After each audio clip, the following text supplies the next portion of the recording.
Hi hello കൂട്ടുകാരെ, എല്ലാ കൂട്ടുകാർക്കും ചെമ്പനീർ പൂവിൻ്റെ നാളത്തെ പ്രൊമോ റിവ്യൂവിലേക്ക് സ്വാഗതം. അങ്ങനെ ഉറിയടി മത്സരത്തിനുള്ള ടീമൊക്കെ തയ്യാറായി കഴിഞ്ഞു. അച്ചമ്മയാണ് നേതൃത്വം വഹിക്കുന്നത്. അപ്പോൾ അച്ചമ്മ പറയുന്നുണ്ട്, ഈ ഒരു മത്സരത്തിൽ ഏത് ടീമാണ് ജയിക്കണോ ആ ജയിക്കുന്ന ടീമിന് എൻ്റെ വക ഒരു സമ്മാനം ഉണ്ടെന്ന് പറയുമ്പോൾ ശ്രുതിക്കും നമ്മുടെ ചന്ദ്രമതിക്കൊക്കെ ഭയങ്കര സന്തോഷമാണ്. പിന്നീട് ശ്രുതി ആവട്ടെ ആദ്യം തന്നെ ഉറി അടിക്കാൻ വേണ്ടിയിട്ട് വടിയൊക്കെ കയ്യിൽ പിടിച്ചിട്ട് അച്ചമ്മയുടെ കാലിൽ വീണിട്ട് അനുഗ്രഹമൊക്കെ മേടിച്ചിട്ട് അടിക്കാൻ വേണ്ടി പോവാണ്. ശ്രുതി കുറേ അടിക്കുന്നുണ്ട്, അടിയൊന്നും അങ്ങനെ കൊള്ളണമെന്നില്ല കേട്ടോ. പിന്നീട് നമ്മുടെ വർഷയാവട്ടെ വന്നിട്ട് അച്ചമ്മയുടെ കാലിൽ വീണ് അനുഗ്രഹമൊക്കെ പിടിച്ചിട്ട് അടിക്കുന്നുണ്ട്. പക്ഷേ വർഷയ്ക്ക് ഇത്തിരി പൊക്കം കുറവാണല്ലോ, വടി ഒട്ടുക്ക് അങ്ങനെ എത്രയില്ല, കുറേ നേരമായി പരിശ്രമിക്കുന്നു. അപ്പോൾ രേവതി എന്ത് ചെയ്യും, രേവതി ഓടിപ്പോയിട്ട് വർഷേനെ പിടിച്ച് പൊക്കുകയാണ്.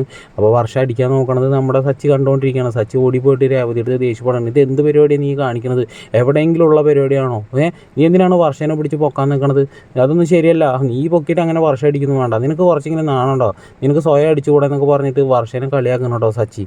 പിന്നീട് നമ്മുടെ രേവതി വന്നിട്ട് കണ്ണിൽ റിബണൊക്കെ കെട്ടിയിട്ട് ഉറി അടിക്കുകയാണ്. ഇങ്ങനെ ഉറി അടിച്ചുകൊണ്ടിരിക്കുന്ന സമയത്ത് ഒരൊറ്റ അടി അടിക്കുന്നത് നേരെ നമ്മുടെ ശ്രുതിയുടെ തലമണ്ടയ്ക്കാണ് കേട്ടോ സുഹൃത്തുക്കളെ.